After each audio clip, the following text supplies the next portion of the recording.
¿Qué tal? Muy buenos días tengan todos ustedes. Esperamos que en esta ocasión los contratiempos sean menores. Ya hemos tomado nota de algunos detalles que hemos tenido que ir corrigiendo con el paso del tiempo. Vamos adquiriendo más experiencia. Y en esta ocasión vamos a poder estudiar el Salmo 24. El título de este salmo es precisamente Alabanza al Rey de Gloria. Y es el capítulo 24 o el Salmo 24 que vamos a estudiar en esta mañana. Pero siempre es muy importante el entender la gran bendición que tenemos como hijos de Dios de poder entender su palabra. Hemos estado comentando cómo estos salmos forman una especie de tríptico, el Salmo 22, el Salmo 23 y el Salmo 24. Ya hemos comentado cosas muy importantes al respecto. En cada uno de estos salmos hemos aprendido la gran bendición que tenemos como hijos de Dios al poder al poder entender lo que significó el mensaje de salvación. Que pues en aquella época los judíos tenían un concepto como el que vamos a estudiar ahora en el Salmo 24. Un concepto que ellos pensaban que Él iba a venir de esta manera, por eso cuando se manifestó en forma humana, humilde, débil, como humano, no le creyeron. Pero después en el Salmo 23 se nos manifiesta para todos aquellos que hemos creído en Jesucristo, cómo es Él en cada relación que tiene con cada uno de sus hijos, cómo es Él como un pastor, cómo cuida de la vida de cada uno de sus hijos. Y esto es algo que nos llena de gozo y que sabemos que es un hecho. Todo aquel que ha aceptado la salvación en Cristo Jesús sabe precisamente que esto es un hecho innegable en la vida del creyente. Por eso es que podemos ver esta bendición en nosotros como creyentes y podemos contemplar en este salmo esta bendición de los hijos de Dios que disfrutamos como hijos de Dios, que disfrutamos y que podemos decir que es la gran bendición de ser hijos de Dios y saber que este Rey sí efectivamente un día se manifestará como lo prometió al pueblo de Israel, de lo cual vamos a platicar un poco en este Salmo 24. Pero antes, como hemos estado viendo de costumbre, vamos a escuchar el testimonio de otro de los creyentes de esta obra. Recuerden, no precisa que sea de esta obra, puede ser alguno de ustedes que nos están escuchando a través de estos medios, que quieran compartirnos su experiencia en Cristo, y esto es de gran aliento para todos nosotros. Les he mandado mi correo o lo pueden mandar a través de YouTube o a través de Facebook o lo pueden mandar directamente por WhatsApp.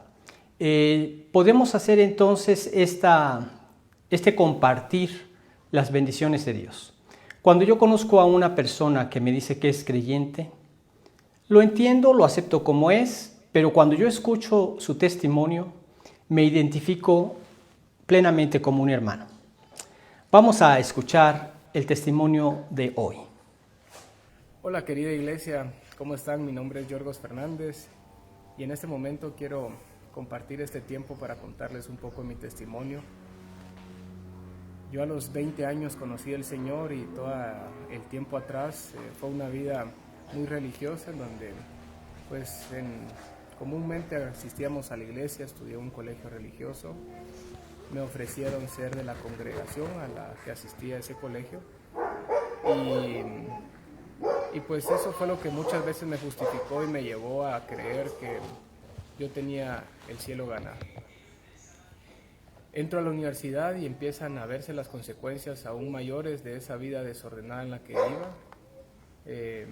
Empiezan a haber 2 accidentes y eso es el detonante para darme cuenta que esa teoría y esa religiosidad que yo llevaba no era algo que realmente era lo que Dios quería para mi vida.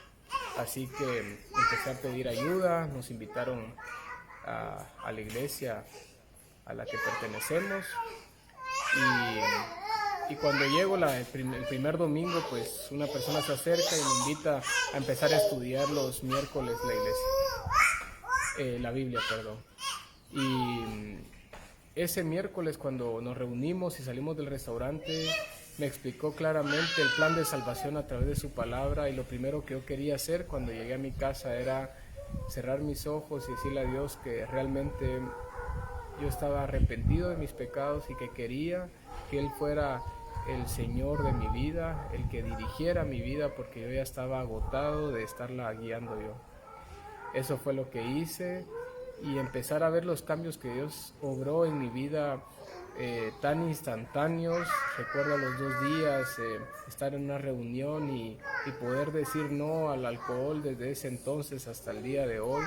Y así muchos cambios que Dios empezó a hacer en mi vida, que también fue una etapa difícil porque yo estaba en medio de mi carrera universitaria, y el grupo el que yo pertenecía pues era el grupo que hacíamos todas las cosas incorrectas, así que fue una lucha, pero Dios siempre estuvo a mi lado, siempre ha estado guiándome, y ha sido hermosa la vida que me ha dado. Ya pues estamos por cumplir 5 años con mi esposa, tengo 2 nenas y un varoncito en camino, así que pues estamos muy agradecidos con Dios por lo que hace en nuestras vidas y por la misericordia de darnos eternidad después de esta vida.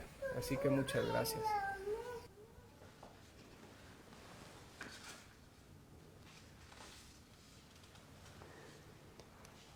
Bien, pues aquí tenemos este testimonio que ha sido de gran bendición escucharlo, porque cada creyente que experimenta esta bendición en su vida de conocer a Cristo, como vamos a ver en un testimonio al final del estudio, es una verdadera transformación que llegamos a la conclusión de que solamente puede ser a través de un milagro de Dios. Vamos a hacer una oración para pedir a Dios su bendición sobre lo que vamos a platicar en esta mañana. Acompáñenme a orar. Bendito Dios, agradecemos la bendición que nos das de contar con la vida y la salud el día de hoy. Te agradecemos que a través de tu bendita palabra tú hables a nuestros corazones y que por medio de ella nos sigas transformando. Es hermoso ver cómo tú te manifiestas en cada uno de estos pasajes, y es hermoso ver cómo también crecemos en tu conocimiento a través de cada uno de ellos.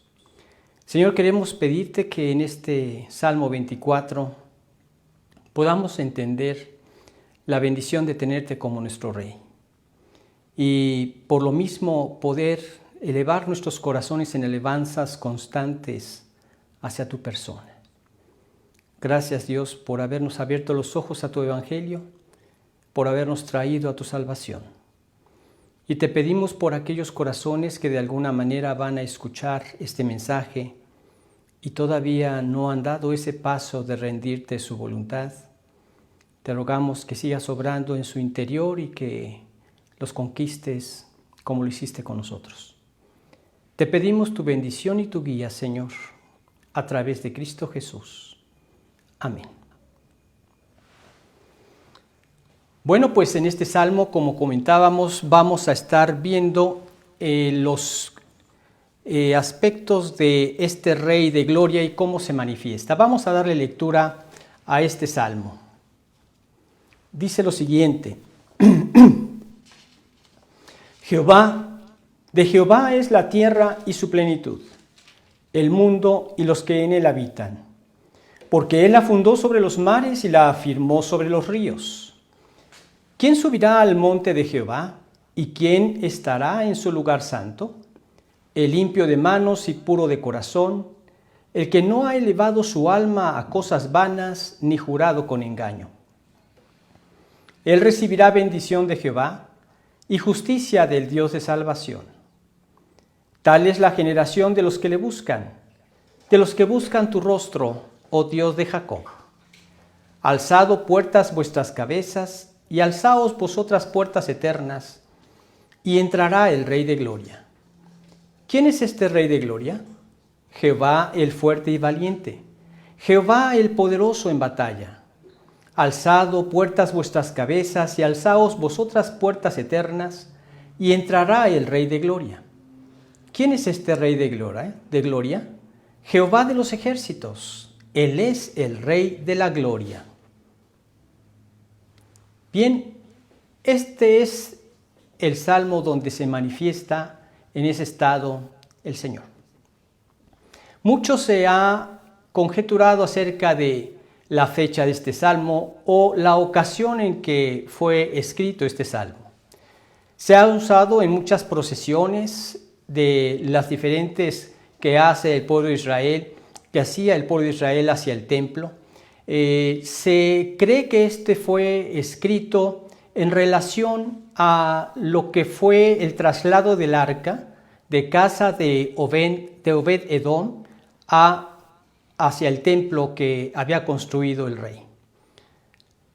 Como quiera que sea, también nos da una gran expectación de lo que un día hará el Señor Jesucristo cuando llegue a este mundo, directamente a su templo, como está establecido en Malaquías capítulo 3, versículo 1. Vamos a dar lectura a este versículo. Dice lo siguiente: He aquí, yo envío mi mensajero, el cual preparará el camino delante de mí, y vendrá súbitamente a su templo el Señor, a quien vosotros buscáis, y el ángel del pacto, a quien deseáis vosotros. He aquí viene, ha dicho Jehová de los ejércitos. Bueno, pues este es el tercer templo que se construirá, el templo que se describe en Ezequiel, en el libro de Ezequiel, en los capítulos 40 al 48.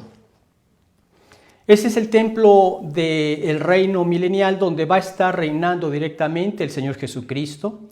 Y ahí se nos dan las descripciones del tamaño y del mobiliario y de la grandeza que va a tener ese lugar. Pero lo más glorioso de ese lugar es que va a estar ahí morando Cristo mismo.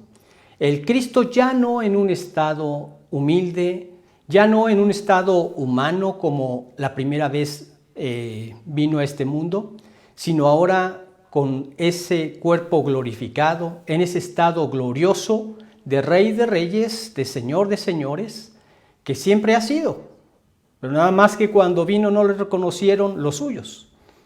Pero ahí estará reinando y reinará durante esos 1000 años como una demostración y un cumplimiento a todo lo que se había profetizado en el Antiguo Testamento. Pero vemos cómo inicia este salmo. En los primeros 2 versículos vemos nosotros una alabanza que se hace al Dios Creador. En los versículos del 3 al 6 se hace mención de las características que deben reunir aquellas personas que realmente quieren adorar a Dios. Y en los versículos 7 al 10 vemos también esos alabanzas que se van a dar al Rey de Gloria. Pero hay que entender también que este salmo, cuando los judíos iban en esas procesiones, lo hacían de manera antifonal. Esto significa que una persona decía una parte del salmo y la congregación contestaba la otra parte del salmo. Cuando llegaban ya hasta el final, quizá la persona encargada de toda esa procesión hacía unas preguntas en cuanto antes de entrar al templo, quiénes eran los que podrían entrar a ese templo. Él hacía la pregunta y el pueblo daba la respuesta en conjunto. Y después vemos esas alabanzas que ya eran guiadas por el encargado del templo para poder alabar a Dios por toda su grandeza. Ahora, en estos primeros versículos vemos esa alabanza al Dios Creador. Dicen los primeros 2 versículos de este salmo: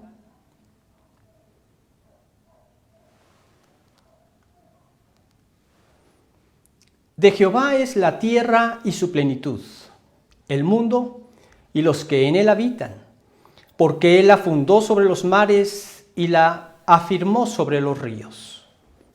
Bien, en estos versículos notamos algo que es muy importante. Bueno, todo es muy importante. De Jehová es la tierra y su plenitud. Vemos cómo a lo largo de la historia siempre ha habido personas que se quieren arrojar este título de dueños de toda la tierra. Vemos que a lo largo de la historia ha sido así con los césares, con los imperios diferentes que se han establecido a lo largo de la historia, con esos reyes que se han creído ser dioses, que esta fue una de las cosas por las cuales también perseguían al pueblo de Israel, porque creían en un solo Dios que no era el César, al pueblo cristiano, perdón, etcétera, etcétera. Siempre ha habido a lo largo de la historia personas y personajes que se han creído ser los dueños del mundo. Y es que el orgullo del hombre es así. Desgraciadamente, como humanos, muchas veces creemos que qué tremenda esas personas que tienen tanto dinero, que tienen tanto poder y se creen los dueños del mundo. El problema es que sea esa persona o sea otra, o seas tú mismo, el diablo es quien incita ese orgullo que tenemos dentro para hacernos creer como si fuéramos dioses. Hemos comentado cómo en Edén, cuando él tentó a Eva, cómo le dijo lo que él mismo quería hacer cuando estaba todavía en el cielo. Él le dijo que no era cierto lo que Dios le había dicho, sino que si comían de ese árbol serían abiertos sus ojos y serían semejantes a Dios. Es por eso que es común encontrar personas que se autoponen ese título, que se autodenominan dioses, que se creen los dueños del mundo. Como seres humanos, cada uno en lo personal a veces pasa lo mismo. Creemos que no necesitamos de nadie ni de Dios. ¿Por qué? Porque apenas tenemos algunos logros, apenas tuviste algún logro como acabar alguna licenciatura o tal vez alguna maestría o algún doctorado, y tú ya te sientes que eres Dios. El problema es que pasas por las calles y te sientes como Amán, al cual Mardoqueo nunca se inclinaba. Y nadie se inclina ante ti y empiezas a sentir ciertas decepciones. Quizá crees que lo que necesitas son más títulos o llegar incluso a la presidencia o ser el hombre más rico. El problema no es eso. El problema realmente radica en el corazón. En tanto nosotros no venimos a los pies de Cristo, nosotros nos creemos dioses para nosotros mismos. Este es el problema de mucha gente en la actualidad. Y sí, hay gente que es sumamente poderosa, que en estos momentos se sienten quizá ser dioses. Escuchaba el testimonio de una persona que le entrevistaron y le preguntaron, ¿usted cree en Dios? A George Soros, y él contestó, no, yo no creo en Dios. Dijo, yo creo que el hombre es quien ha formado a Dios, no Dios quien ha formado al hombre. Y ahí tienes a un hombre poderoso, a un hombre con muchísimas riquezas, con muchísimo dinero, que quiere junto con otros potentados y también personas muy poderosas ser los dueños del mundo. Y nuevamente se repite generación tras generación este mismo aspecto. Pero Dios, vez tras vez, en esta palabra escrita, Él dijo, el cielo y la tierra pasarán, pero mis palabras no pasarán. Ahí está escrita y desde que está escrita sigue dando ese testimonio. De Jehová es la tierra y su plenitud, el mundo y todos los que en él lo habitan. Porque él la fundó sobre los mares y la afirmó sobre los ríos. Bueno, podría haber dicho muchas otras cosas que también podrían encajar en su plan creador. Pero aquí está haciendo mención a estos dos aspectos porque tenían un significado también muy importante. Este lo vamos a ver más adelante. Pero por principio de cuentas podemos ver esta alabanza al Dios creador que describe esa capacidad creadora de Dios que nadie más la puede tener. Yo he comentado a veces en plan de broma a algunas personas, si yo quisiera crear un vaso de agua con limón y con un hielo en este momento, por mucho que lo grite, jamás aparece. Pero en la Escritura, en el Salmo 33, versículo 6, dice, por la palabra de Jehová fueron hechos los cielos y todo el ejército de ellos por el aliento de su boca. Ese es el poder creador de Dios. Ahora, aquí se está poniendo en válgame la redundancia, en contraposición de lo que eran precisamente estos dioses paganos. La impotencia de estos dioses paganos ante todo el poder de Dios. En muchas ocasiones Dios lo hizo y lo hizo en su misericordia. Buscaba quebrantar el corazón de estas personas autosuficientes. Buscaba hacerles ver que ante el poder de Dios nada había que se pudiera comparar y que lo más correcto, una vez demostrado el poder de Dios, era venir a sus pies aceptando su señorío. Vemos cómo con Faraón también lo humilló, y no solo a él, sino a todo Egipto, en cada una de las deidades que ellos tenían, haciendo burla de ellas y poniendo su poder, la manifestación de su poder sobre cualquier tipo de cosas que él había creado, pero que el hombre las había hecho deidades. Aquí vemos que escogió, que la fundó sobre los mares y la firmó sobre los ríos. Y sí, este Dios pone ese contraste, porque en la mitología cananea había un dios de nombre Yam, que era el dios del mar, y un dios con nombre Neher, que era el dios del río. Algunos dicen que era el mismo, que amenazaban con quitar el orden del cosmos hasta que llegaba Baal y lo vencía. Esta era la historia que se tenía, y recordamos que todo ese tipo de culturas de diversos dioses, cómo iban acompañadas de desastres y medios. Eran culturas en donde se promovía la inmoralidad sexual, y a través de esas cosas trataba de incitar a sus deidades para que ganaran sus guerras o para que produjeran sus tierras, etcétera, etcétera. Pero aquí vemos cómo Dios en estas palabras despersonaliza a esas deidades y las ubica como la naturaleza que ha sido creada por Dios y cuya autoridad se manifiesta sobre esta misma naturaleza. Dicho de otra manera, esta naturaleza, lejos de ser dioses, ha sido creada por Dios y se somete a su señorío. La misma naturaleza le obedece.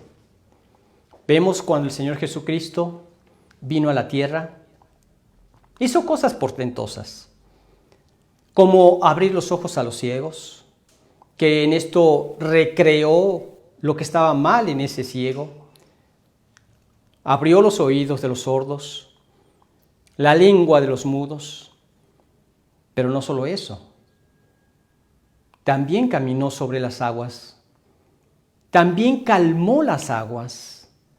Cuando estaban en esa barca, él dormido, y le gritaron: Señor, haz algo porque perecemos, el Señor se levanta y reprende al mar, le dice que enmudezca, quita el viento e inmediatamente se calmó toda la tormenta y se hizo una grande bonanza. Vemos cómo en otra ocasión él manda a los apóstoles que se adelanten, él se queda a orar y después los alcanza caminando sobre las aguas, porque él gobierna la naturaleza y lo gobierna para sus propósitos. Todas estas eran señales que les manifestaban a los apóstoles que él era Dios, y ellos dieron su vida por él. Y ahora las tenemos escritas para que nosotros las creamos y veamos. ¿Quién es Jesús? Es Dios mismo. Que no tengamos ningún temor a rendir nuestra voluntad a Él para vivir en obediencia. Y aquí vemos cómo las despersonaliza para hacerlas ver como son. Creación de Dios, se someten a Dios, Dios controla todo. Por eso de Jehová es la tierra y su plenitud, el mundo y los que en él habitan.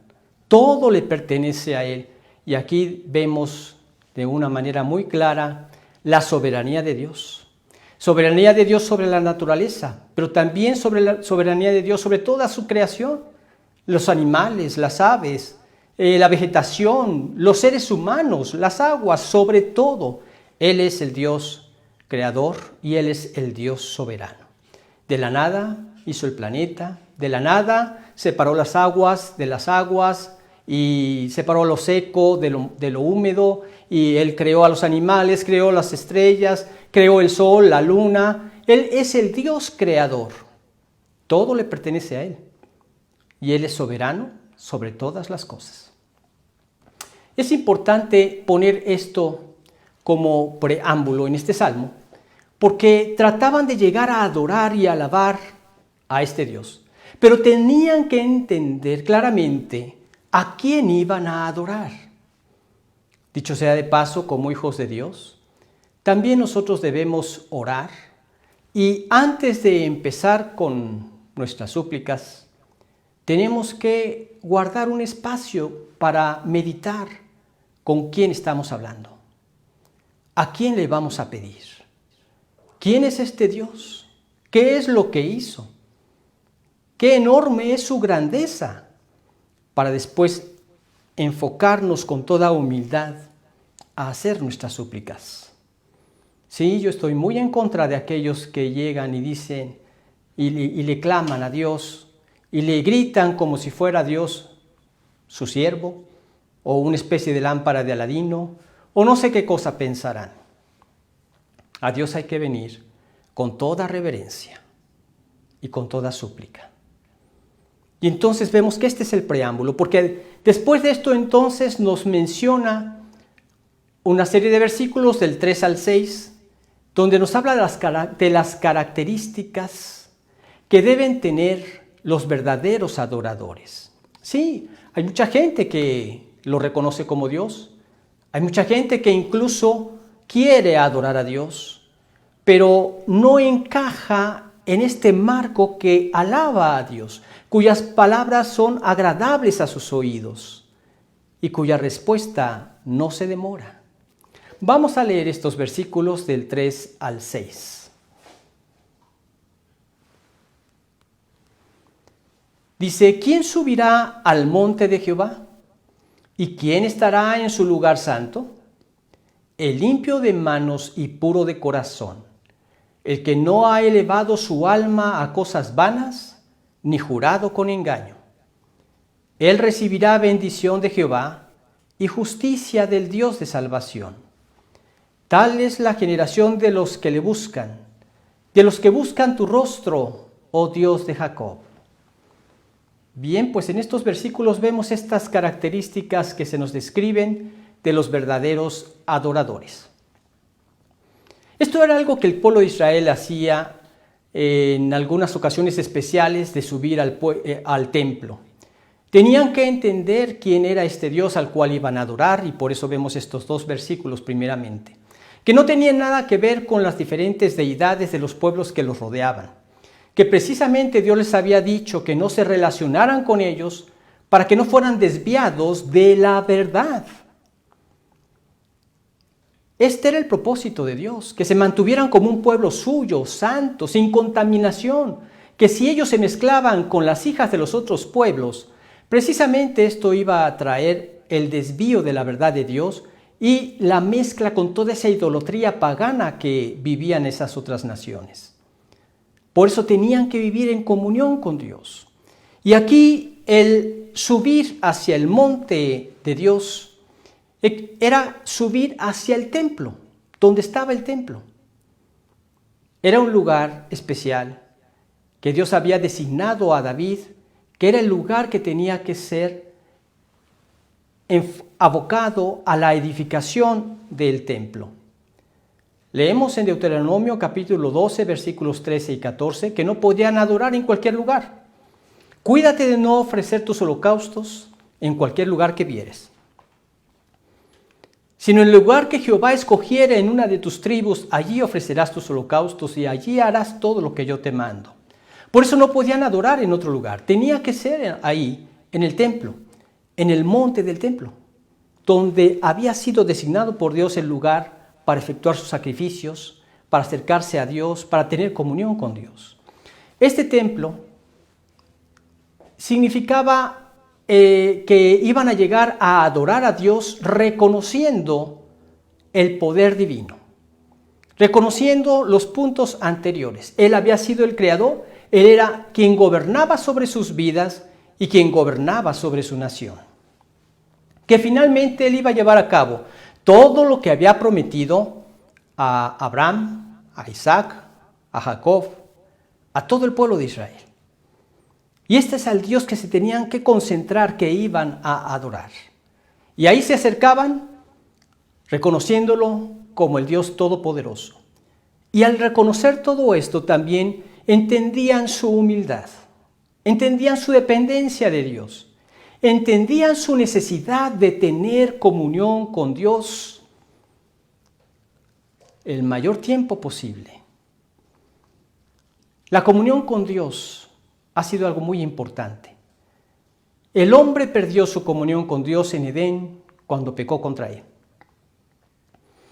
Cada vez que pecaban tenían que efectuar una serie de sacrificios para justificarse ante Dios por su pecado y volver a la comunión con Dios. Esto siempre ha sido algo muy importante para el ser humano, pero tiene que ser hecho exactamente como Dios lo ha establecido y no como nosotros como humanos lo creemos. Nosotros nos formamos diferentes conceptos de Dios y de cómo agradar a ese Dios que nosotros mismos nos formamos. Recuerdo en una ocasión que le estuve testificando a una persona y después de haberle hablado y expuesto la verdad de Dios y de decirle que en ningún otro hay salvación más que en Jesucristo, él me decía, a ver, si yo no creo en Jesucristo, pero soy una persona que ama a su esposa, que cumple con sus deberes de pago de impuestos, que no le debe dinero a las personas, que ayuda a los pobres, que es una persona que no tiene ningún pleito con ningún ser humano. Y le digo, espérame. Aquí no me estás describiendo a ningún ser humano. Aquí me estás describiendo a un ángel. Y esa no es la realidad de ningún ser humano. Él se rió, lo reconoció, y gracias a Dios se dio cuenta de que sí, en ningún otro hay salvación, más que en Cristo. Y ya una vez que nosotros lo conocemos, debemos cultivar esa relación con Dios, vivir en comunión con Él. Por eso es importante, como les decía, que al acercarnos a Él demos un espacio en la oración para entender con quién estamos hablando y después abrirle nuestro corazón.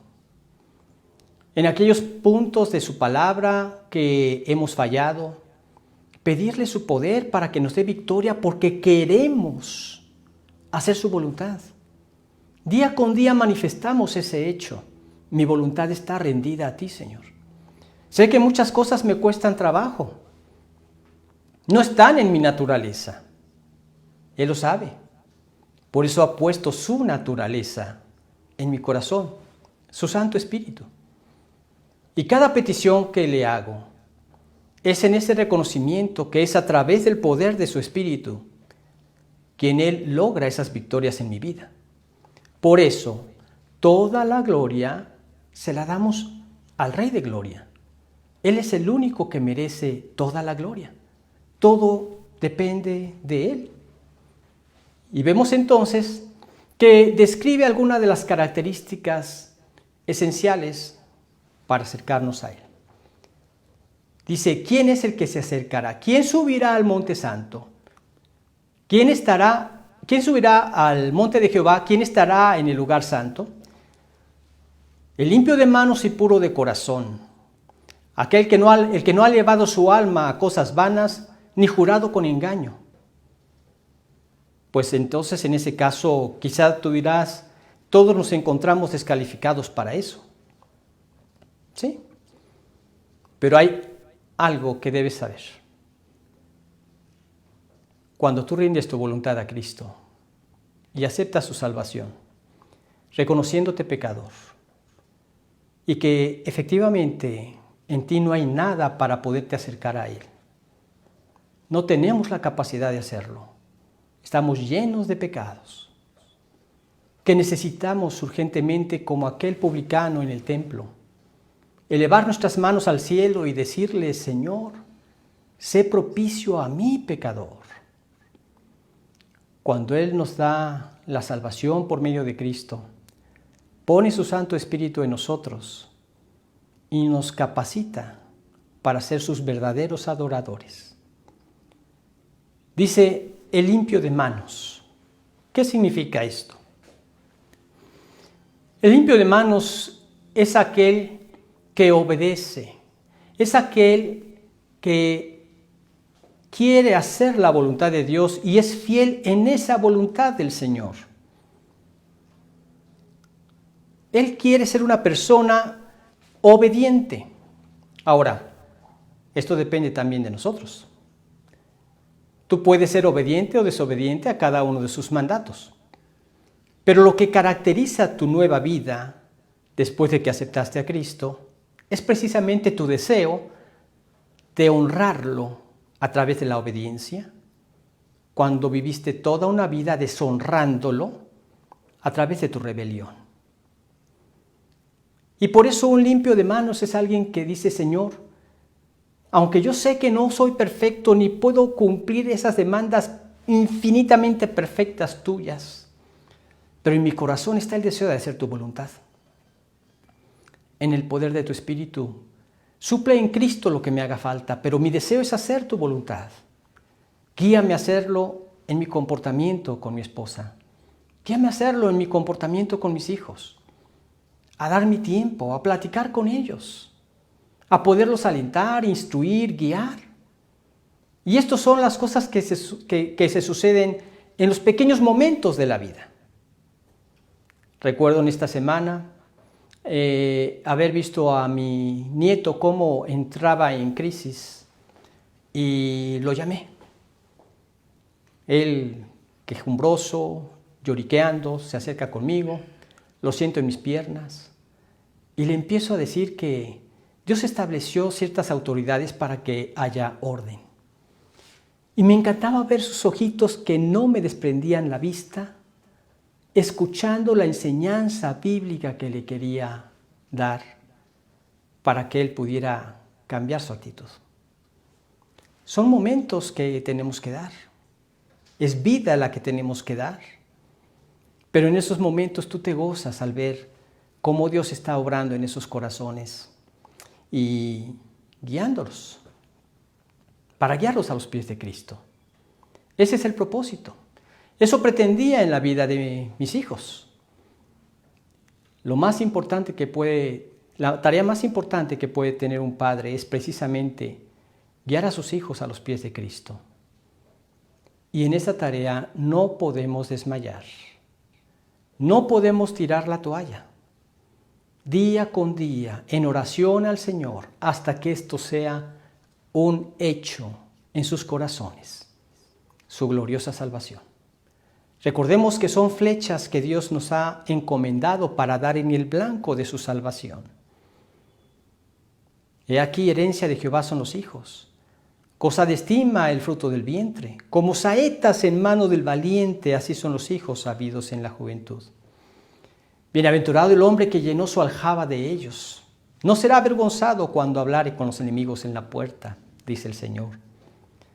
Entonces podemos descansar en eso y buscar ser esas personas que tienen las manos limpias, que son obedientes, que buscan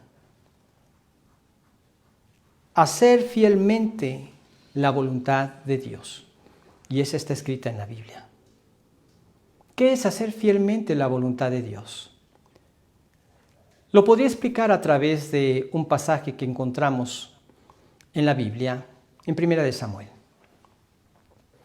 Dios le dijo a Samuel: ve y dile a Saúl que aniquile a Amalec, que no perdone nada, animales, nada. Tal era la corrupción que había entre esos pueblos. Cuando estudiamos un poco de historia y del comportamiento que tenían en esos lugares, te quedas con la boca abierta de ver hasta qué grado de maldad había en esas personas. Es que es impresionante, no hay un límite para la maldad que pueda haber en el corazón en el hombre con un corazón que no ha sido regenerado y que está en las manos del diablo. No hay un límite para la maldad. Entonces, la voluntad de Dios claramente era aniquilar todo.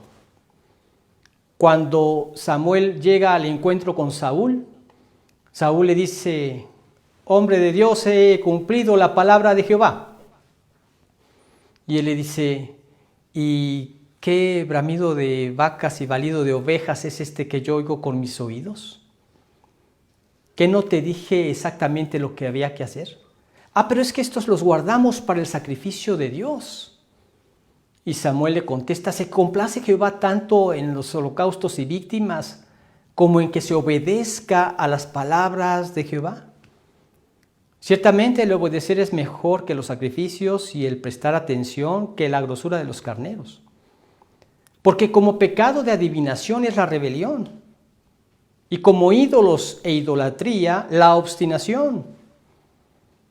Por cuanto tú no obedeciste la palabra de Jehová, Él también te ha desechado para que no seas rey.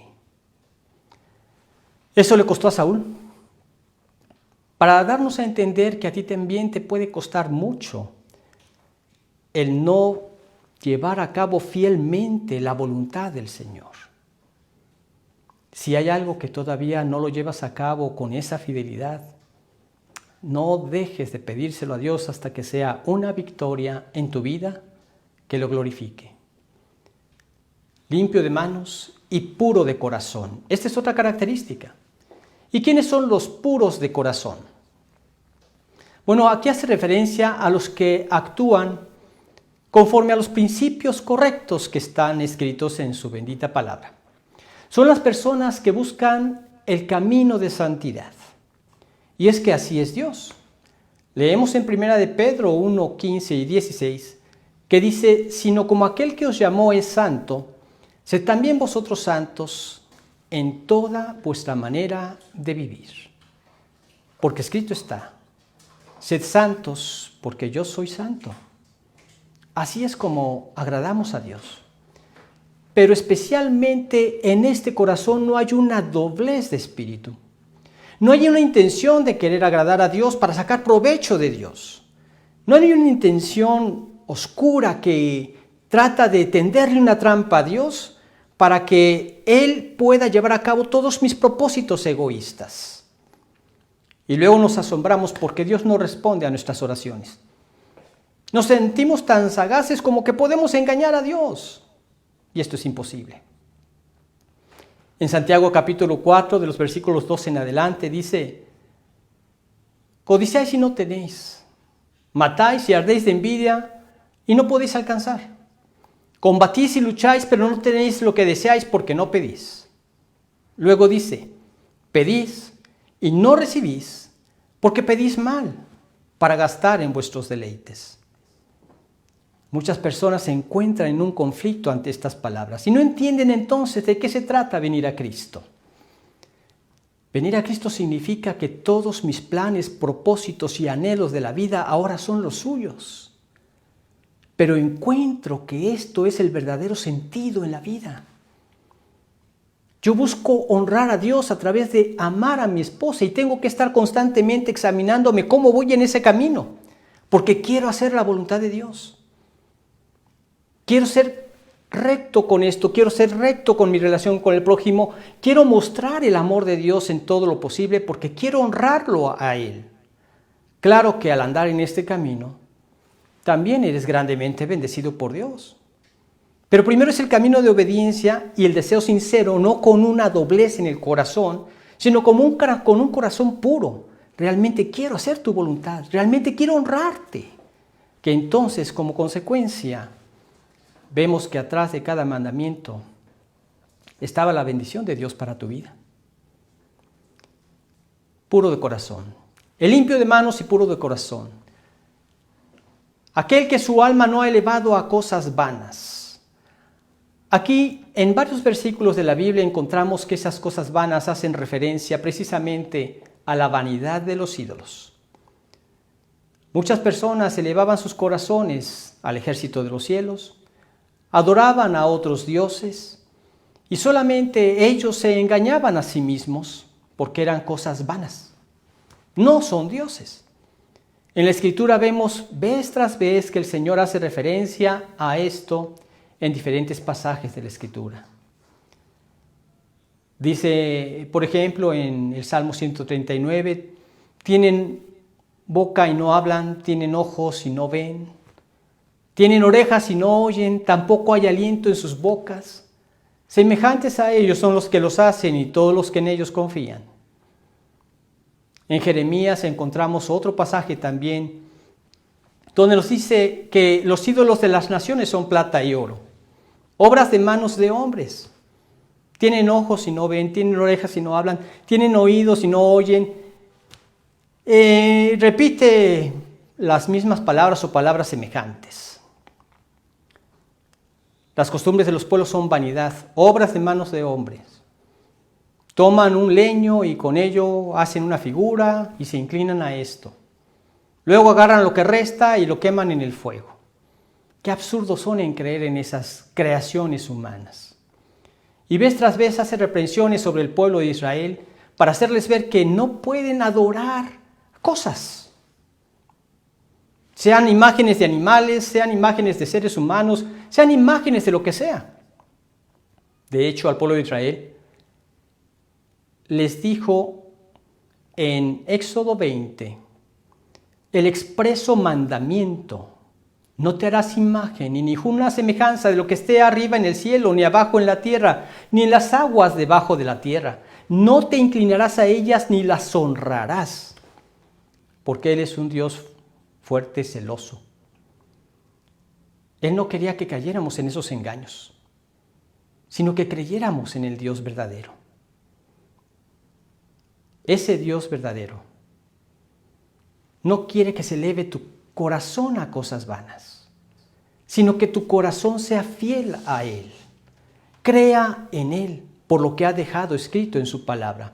Ahí tenemos suficientes señales de su deidad, ahí tenemos suficientes señales de su poder. Por eso no podemos creer en cosas vanas ni en la vanidad de la vida. ¿A qué nos referimos con esto? A que no precisa que sean ídolos, en ese sentido, de muñecos construidos o seres construidos con manos de hombres. También puede ser las mismas riquezas. Hay personas que viven por el dinero, que viven por las riquezas. Ese es su Dios. Hay personas que viven por los deportes. Ese es su Dios. Hay personas que han hecho un Dios de la música. Ese es su Dios. Y no deben inclinar sus corazones, no deben elevar sus corazones a cosas vanas.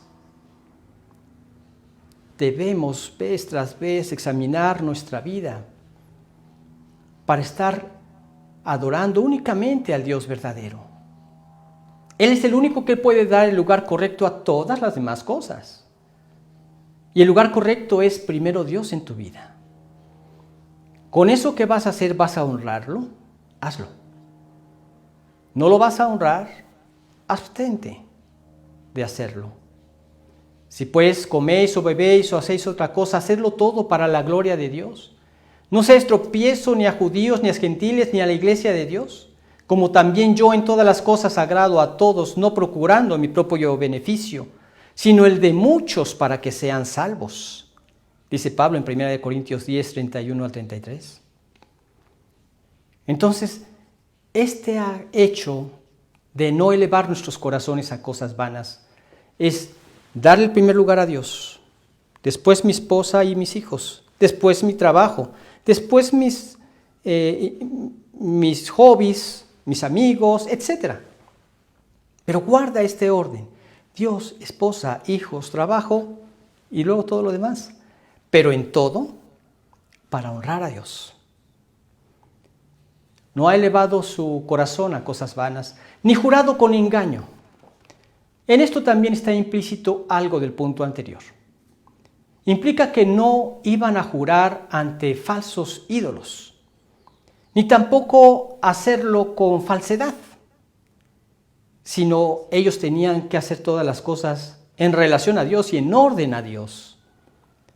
Ellos eran los que iban a obtener la bendición de Dios, como dice el versículo 6. ¿En qué consiste la bendición de Dios? En que nos da su justicia y salvación. Precisamente, nosotros hemos sido justificados ante Dios por medio de Cristo. ¿Qué significa esto? Desde que el hombre pecó, se apartó de Dios. Leemos en Romanos 6:23 que la paga del pecado es muerte y esto implica separación de Dios. Para poder satisfacer la justicia divina, teníamos que morir. o morir alguien en nuestro lugar. Si nosotros moríamos, teníamos que morir en un estado de perfección que no tenemos. Solamente Cristo pudo ser el ser perfecto, que fue el sacrificio aceptable a Dios por el pecado de nosotros.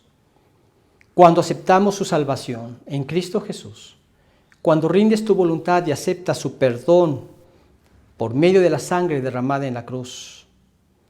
Primera de Juan 1:7 dice, y la sangre de Jesucristo su Hijo nos limpia de todo pecado. Eres justificado ante Dios. Y esto es lo que te da la salvación y la vida eterna. Es hasta entonces cuando podemos ser los verdaderos adoradores que pueden acercarse confiadamente ante Dios.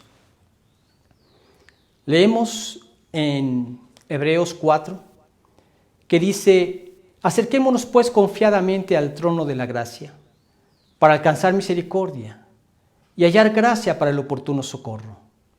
Podemos acercarnos confiadamente porque Cristo realizó todo esto en nuestro lugar.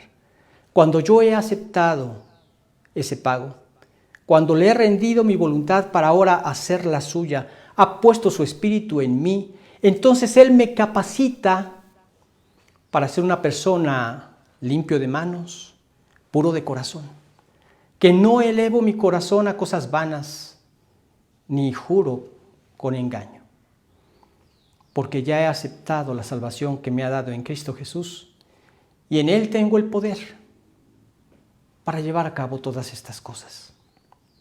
Tal es la generación de los que le buscan, de los que buscan tu rostro, oh Dios de Jacob. Él menciona al Dios de Jacob porque es el Dios que hizo un pacto con Jacob. Y Él guardó ese pacto y lo realizó en Cristo Jesús al darnos salvación. Y finalmente verán que sus promesas son verdad cuando Él venga al final en el milenio a establecer el reino prometido. Y entonces todos estaremos entonando estas alabanzas a Dios. Pero es buscando su rostro. Tu rostro buscaré, oh Dios. Quiero hacer tu voluntad, quiero vivir para ti. Quiero que tú seas mi Dios, el Dios de mi vida. Entonces vemos en los versículos 4 al 10, finalmente, estas alabanzas al Rey de Gloria. Vamos a leerlas del 7 al 10. Alzad puertas vuestras cabezas, y alzaos vosotras puertas eternas, y entrará el Rey de Gloria. ¿Quién es este Rey de Gloria? Jehová el fuerte y valiente, Jehová el poderoso en batalla. Alzad puertas vuestras cabezas, y alzaos vosotras puertas eternas, y entrará el Rey de Gloria. ¿Quién es este Rey de Gloria? Jehová de los ejércitos, Él es el Rey de la Gloria. Selah. Bueno, hemos comentado que este término era un término que se usaba, hay diferentes acuerdos, o mejor dicho, se han llegado a diferentes conclusiones, que pudo ser una especie de entonación que se tenía que realizar después de hacer una pausa. Podía referirse también a algún otro tipo de instrumento que se tenía que usar en ese momento. Podía ser también de que todo el pueblo en ese momento se inclinara en adoración. E incluso muchos dicen que es un tiempo para meditar. Cualquiera que esto sea, implica medita en adoración a Dios. Y vemos aquí cómo se personalizan las puertas, ya sean de Jerusalén, ya sean las puertas celestiales, que en resumidas cuentas resultan pequeñas ante la grandeza de este Dios glorioso.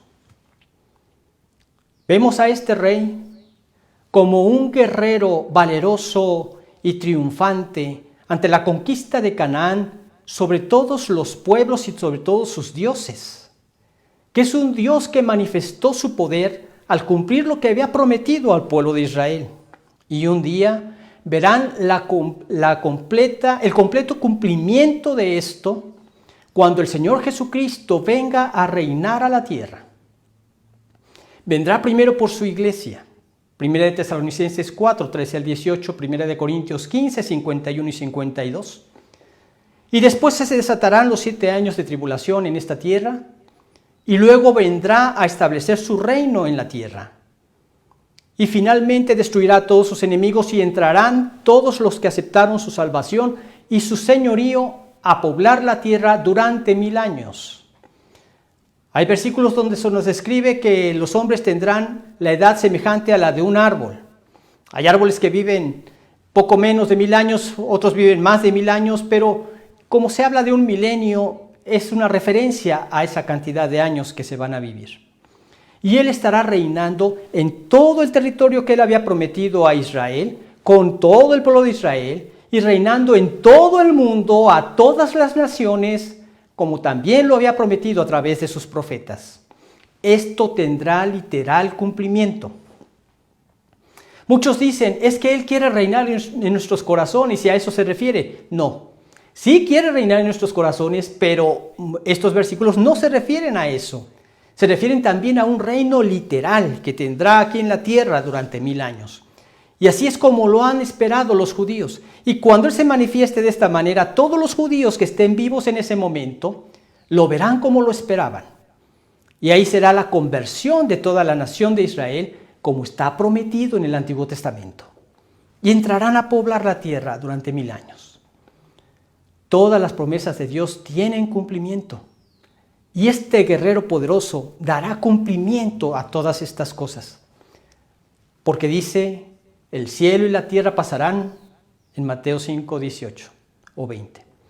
Pero mis palabras no pasarán. Es Mateo 24. Porque de cierto os digo que ni una jota ni una tilde pasará de la ley hasta que todo esto se haya cumplido. Ahí sí, en Mateo 5, 18. Entonces vemos que toda la palabra tiene cumplimiento, y cuando se nos menciona de estos versículos, alzad puertas vuestras cabezas, y alzaos vosotras puertas eternas, y entrará el Rey de Gloria. Entonces en esta antifonía donde uno preguntaba y el pueblo respondía, ¿quién es este Rey de Gloria? Respondían, Jehová el fuerte y valiente, Jehová el poderoso en batalla. Alzad puertas vuestras cabezas y alzaos vosotras puertas eternas, y entrará el Rey de Gloria. ¿Quién es este Rey de Gloria? Jehová de los ejércitos. Él es el Rey de la Gloria. Jehová de los ejércitos. En la Biblia, ejércitos podrían ser tanto las tropas de los pueblos, como los astros, o incluso los seres angelicales. Este Jehová de los ejércitos ha manifestado su poder a través del pueblo de Israel. Este Jehová de los ejércitos ha manifestado su poder a través de todos aquellos que hemos aceptado su señorío en nuestros corazones. Porque en Cristo hay garantía de triunfo. Se cumplirá todo lo que está escrito. Se cumplirá en tu vida y se cumplirá al final de la historia. Tiene cumplimiento la palabra del Señor. Hay victoria en Cristo. Leemos en 2 de Corintios capítulo 10, versículos 3 al 5, lo siguiente.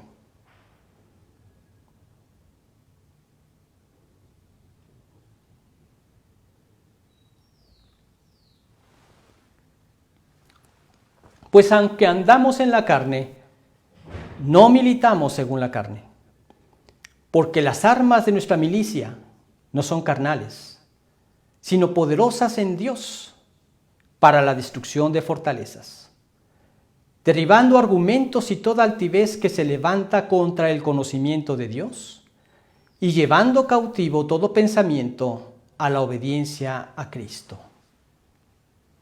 Como ese ejército, nosotros estamos dispuestos a servir en esa milicia.